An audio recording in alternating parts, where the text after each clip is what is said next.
Današnjega sestanka pri predsedniku Republike Danilu Türku o možnostih za preprečitev referendumov o zakonih o slabi banki in o državnem holdingu se na mesto premierja Janeza Janše udeležuje minister za finance Janez Šušteršič. Türk se je že včeraj ločeno sestal s predstavniki Pozitivne Slovenije in sindikata kemične, nekovinske in gumarske industrije ter predsednikom državnega zbora Gregorjem Virantom. Türk se tako želi seznaniti z razmerami dialoga med pobudniki referenduma in vlado.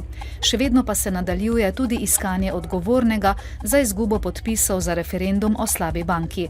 Notranji minister Gorenak naj bi danes poslancem iz vrst Pozitivne Slovenije, ki zoper njega napovedujejo interpelacijo, vendarle pojasnil svoj pogled na ta zaplet. Socialni partnerji v skupini za reformo trga dela pa se osredotočajo na agencijsko delo, ki ga urejata predlog zakona o delovnih razmerjih in predlog novele zakona o urejanju trga dela. Vlada na tem področju predlaga omejitve, ki jih sindikati pozdravljajo, delodajalci pa ne, saj v agencijskem delu vidijo pomemben element prožnosti.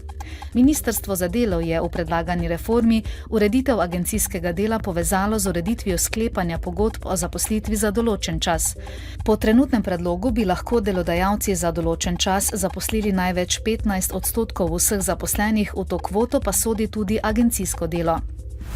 Skupina Gorenje je v prvih 9 mesecih letos ustvarila 6,4 milijona evrov izgube. Nazadnje so izgubo imeli leta 2009. V Gorenju navajajo, da sta poslovanje negativno zaznamovala predvsem prva 2 meseca tretjega četrtletja, ko so se razmere na trgih, ki so pomembni za skupino Gorenje, dodatno poslabšale. Na poslovanje so vplivali še višji stroški, predvsem transportnih storitev in stroški povezani s selitvijo proizvodnje. Stopnja registrirane brezposelnosti v Sloveniji je septembra ostala skoraj nespremenjena. V primerjavi z avgustom se je po podatkih Državnega statističnega urada znižala za 0,1 odstotne točke na 11,5%. Število delovno aktivnih se skoraj ni spremenilo. Septembra je bilo po podatkih statističnega urada brez dela 105.400 ljudi oziroma 630 manj kot avgusta.